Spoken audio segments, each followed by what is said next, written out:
didn't understand she couldn't be number one. There is only one number one in the monarchy, and she didn't understand hierarchy. And she thought, because I think Harry is a sort of really decent bloke, but easily influenced. And I think he's found great love with her.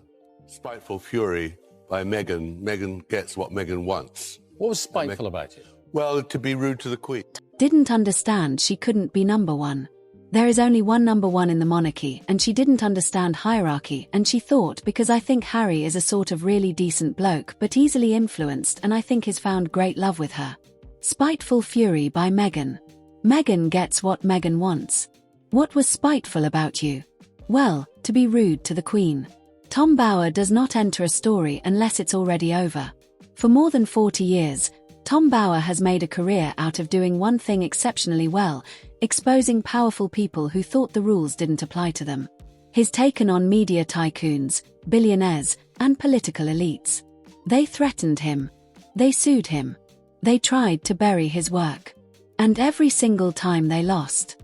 Tom Bower has just made it clear that his upcoming book would expose what he described as lies, hypocrisy, and repeated inaccuracies about Meghan Markle and Prince Harry, including major claims made in the Oprah interview. And the way he said it mattered. There was no anger, no rant, just certainty. The tone of someone who already knew how the story ended and was simply letting the audience catch up. From that moment on, the Sussex narrative stopped being a performance and started becoming a case. Now, here's where everything shifts, because Tom Bower made something very clear. His focus was not Harry. Harry and Bower's framing wasn't the architect. He wasn't the strategist. He wasn't the driver. That role belonged to Meghan Markle. In Bower's reporting, Meghan isn't presented as a bystander swept up in royal chaos. She's presented as the organizer, the person shaping messaging, managing perception, and steering the narrative at every turn. Harry becomes something else entirely. Not a villain, not a mastermind, but a participant who followed the direction already set. That distinction matters because Bower doesn't chase emotion. He follows influence. And in his view, Meghan wasn't reacting to the system. She was challenging it, reshaping it, and Monetizing it while still demanding its privileges. This wasn't about love or family conflict. It was about control. And once Bower identified where the control lived, the target was locked. Harry may have been loud, but Meghan in this story was the one holding the wheel. And that's when things stopped being personal and started becoming dangerous. When the book Revenge finally landed, it became immediately clear this wasn't a tell-all. It was a case file written by Tom Bower. The book didn't rely on rumor, anonymous whisperers, or recycled palace gossip. It was built from people who had been inside the Sussex orbit, staff, advisors, and professionals who had worked closely with the couple and walked away disturbed by what they experienced. These weren't casual sources. They were named, they were positioned, and they came with timelines, documentation, and first-hand accounts. Bower didn't write in emotional language. He didn't dramatize. He stacked facts. Every chapter followed the same rhythm. What was said publicly, what allegedly happened privately, and where the two no longer lined up. That's what made Revenge so unsettling. It didn't ask readers to believe anything. It asked them to notice the pattern. Here's where the Sussex story really began to crack. Because Revenge didn't focus on one explosive incident. It showed repetition across different settings, different staff, different institutions. The same complaints surfaced again and again.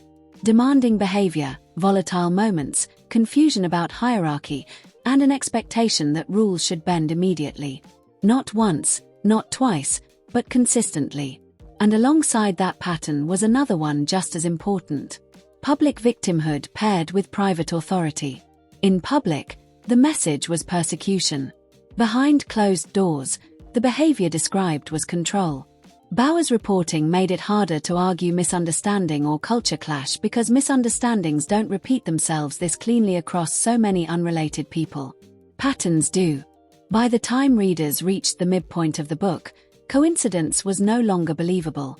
The narrative wasn't collapsing because of one allegation. It was collapsing because too many pieces fit together too neatly. Then came the moment that shifted everything from political to personal.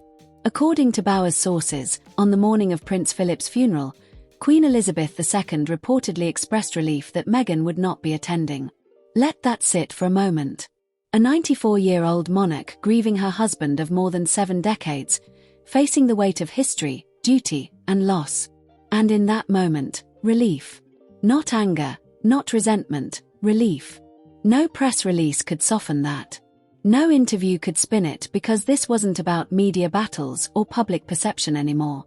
It was about relationships so strained that absence felt easier than presence. That single detail did more damage than pages of allegations ever could, because it stripped away the idea that this was just a misunderstanding between generations. It revealed a fracture so deep that even grief could not close it. And once that image took hold, the Sussex narrative lost its emotional shield.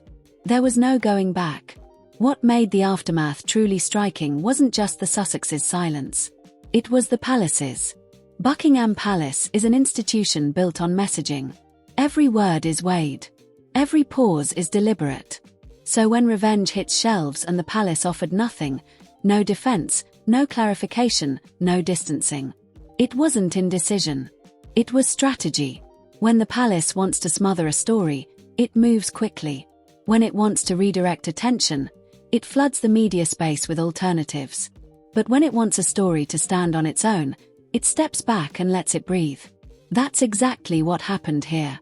By refusing to intervene, the institution avoided public family conflict while allowing an external figure to do what it never could, challenged the Sussex narrative without appearing vindictive or defensive.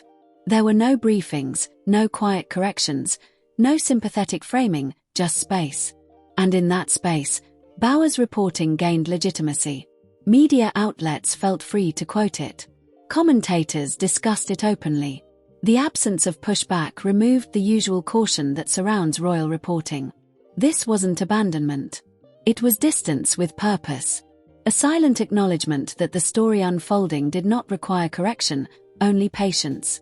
And in royal terms, that kind of silence speaks louder than any statement ever could. The real damage didn't stop at palace gates, because once credibility cracks in public, it doesn't just affect reputation, it affects opportunity. After revenge, the Sussex narrative was no longer being consumed as truth. It was being examined. Executives didn't need to take sides. They just needed to ask one question. Will this story survive scrutiny?